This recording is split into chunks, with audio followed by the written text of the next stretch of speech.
extreme hitte kan worden verwacht op Curaçao. Dat bleek uit een bijeenkomst van de Meteorologische Dienst gisteren.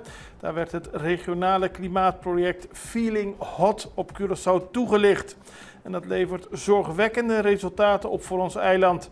In bepaalde wijken worden zeer hoge temperaturen ervaren, waarbij extreme oplopen tot wel 48 graden Celsius. Het project maakt gebruik van satellietdata uit de periode 2013 tot 2024 om hittestresskaarten te produceren voor Aruba, Curaçao, Sint Maarten en Jamaica. En dat gebeurt tijdens de warmste maanden van het jaar, juli tot en met september. Er zijn dus hele hoge temperaturen gemeten en de wijken waarin het warmst is op Curaçao zijn wijken Onverwacht en Kunuku Grandi.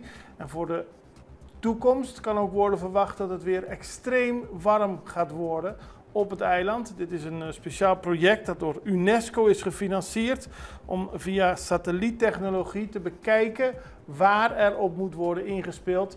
En daarom zijn er